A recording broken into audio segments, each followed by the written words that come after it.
quizás yo esté leyendo demasiado, ¿eh? Autores que quizás no son tan conocidos por acá, pero que te mueven, ¿no? De cierta manera.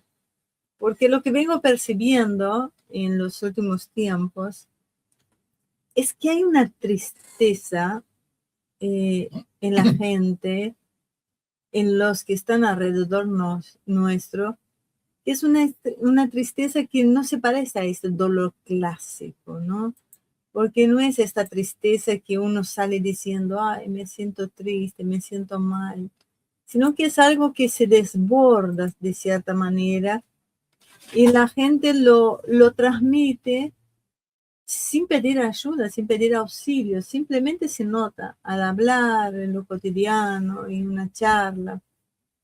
Es algo más silencioso, es una sensación rara, ¿sí?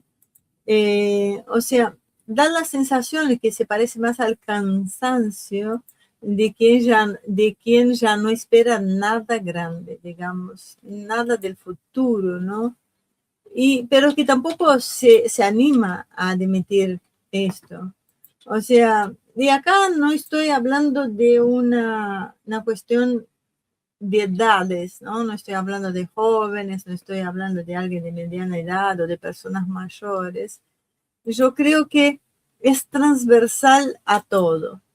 Están estos jóvenes que todavía no han elegido nada porque no sienten la necesidad de hacerlo.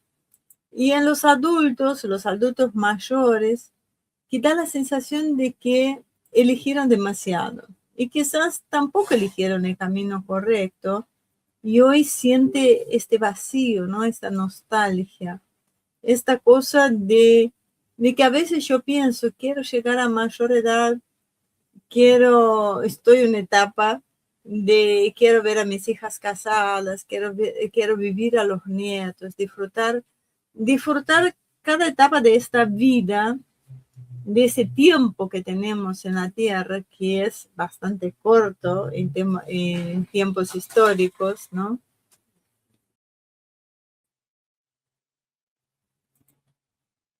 Como decía, que es bastante corto en tiempos históricos. Eh, Vivir a los nietos, o sea, tener una proyección de futuro. Y cuando hablo de esta tristeza que yo percibo en la gente, que quizás sea un problema mío, no lo voy a negar, no lo veo como una depresión, sino como una forma de estar en el mundo con menos fuego. ¿No les da esta sensación de que hay menos fuego en la gente, menos ganas de hacer cosas? Por eso digo que estuve leyendo demasiado.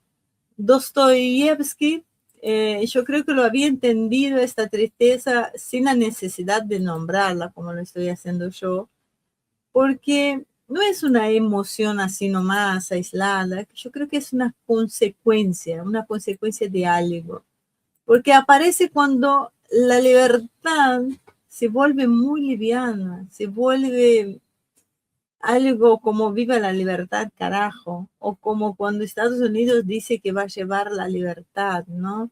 Cuando todo está permitido, pero nada importa en realidad del todo. Y cuando el hombre, yo digo en términos generales, deja de sentirse responsable ante algo que lo excede de alguna manera, hablemos de Dios, hablamos de la verdad, hablamos del bien, del otro, ¿sí? Y queda solo, ¿no? Frente a sí mismo, frente a uno mismo. El yo, ese yo, cuando queda solo, yo creo que pesa mucho más de lo que parece.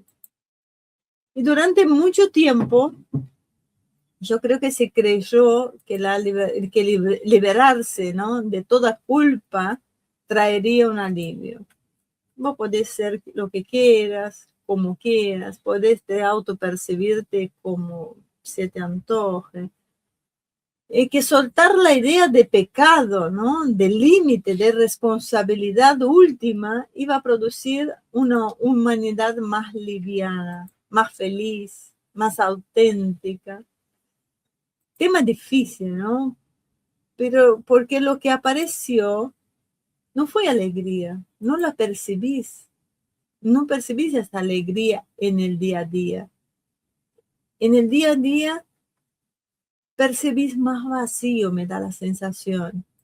Entonces el vacío, este agujero negro, no se grita, no dice nada, está ahí, no estampado, te adormece, te anula, te marchita de cierta manera, desgasta, no castiga, o sea, no es una cosa así tan visceral, pero te va enfriando con el tiempo.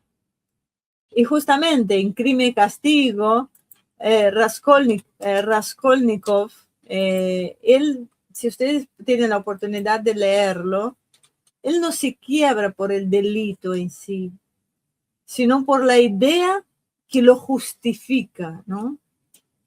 Crimen y Castigo, para algunos que lo quieran buscar, él cree que puede situarse por encima del bien y del mal y que su razón alcanza para decidir qué vidas valen y cuáles no. Y el crimen es solo el acto visible, pero que el verdadero quiebre ocurre antes, cuando rompe el vínculo con algo superior a su propio cálculo, ¿no? Y después de eso, bueno, ya no hay descanso posible, no hay paz y una libertad que no responde ante nadie.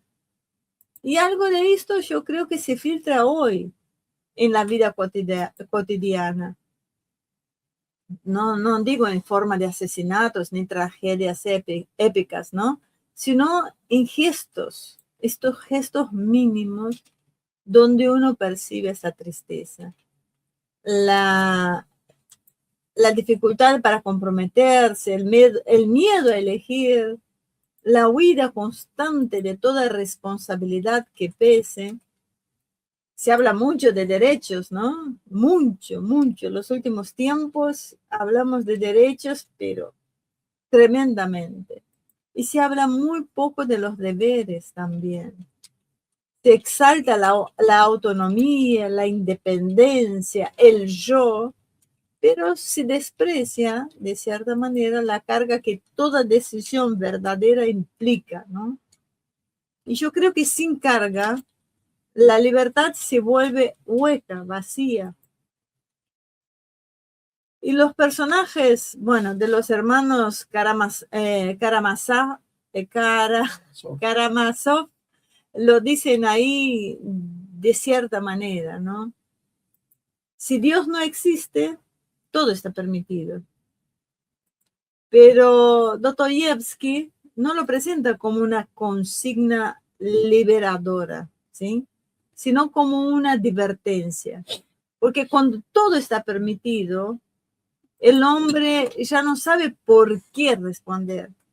Y cuando no responde ante nada, yo creo que ahí es donde empieza a desmoronarse por dentro. Y ahí es también donde yo creo que aparece la tristeza, no como un castigo divino, sino como un síntoma humano. Y nuestra época, yo creo que huye justamente de este conflicto interior, ¿no? Prefiere, con el tema de las redes, las explicaciones rápidas, los diagnósticos externos, buscar otros culpables, ¿no? Los culpables lejos nuestros. Y vuelvo a Dostoyevsky porque él no concede esta salida, ¿sí? Él no consuela, él no absuelve, sino que te deja solo frente a la pregunta esencial, ¿no? ¿Qué haces vos con tu libertad cuando nadie te mira? ¿Ante quién respondes cuando nadie te exige nada? Y yo creo que tal vez por eso es una obra que vale la pena leer, ¿no? Que es molesta, que es rara, que bueno, no sé si vos te identificas tanto, ¿sí? Porque yo creo que él no ofrece anestesia, porque no convierte el malestar en victimización ni el discurso terapéutico, ¿no? Yo creo que nos obliga a mirar de frente a una verdad que molesta bastante. ¿Y cuál es? Que el hombre necesita algo más que opciones infinitas para no entristecerse. El hombre necesita sentido, el hombre como ser humano, ¿no? Como todos.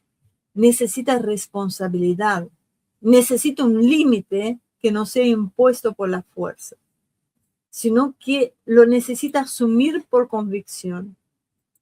Y la tristeza que hoy atraviesa a tantos, yo creo que no se cura con entretenimiento, ni con lo consumo, ni con esas motivaciones artificiales que lo vemos constantemente por las redes. Tampoco con negar toda la trascendencia y llamar liberación a lo que en realidad es abandono. Entonces, cuando se borra la idea de la culpa, yo creo que no aparece inocencia, no aparece la alegría. Yo creo que aparece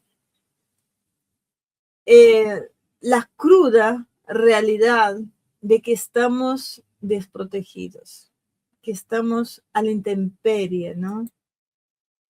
Y yo creo que estos clásicos que se han perdido, que las grandes lecturas, que el arte, que se han perdido en pos de esta modernización, ellos sí lo sabían, ellos sí tenían una sensibilidad mayor para sentirlo. Por eso sus novelas no tranquilizan, no es que hoy la leo y es paz, ¿no? Y yo creo que no promete felicidad, pero sí creo que ofrece una posibilidad que el hombre, ¿no? Enfrentado al vacío, elija cargar con su libertad en lugar de escapar, de huir de ella, que acepta a vivir, que acepte que vivir no es algo liviano, ¿sí? Que pensar no es cómodo, obviamente, que creer o rechazar la fe tiene consecuencias. Y tal vez la tristeza de nuestra época, por supuesto, no sea una enfermedad nueva, sino la señal de una vieja pregunta que dejamos de hacernos. Y cuando las preguntas profundas desaparecen, el alma no celebra, chicos. El alma se apaga. Bienvenidos. Bienvenidos a Humo y Espejos.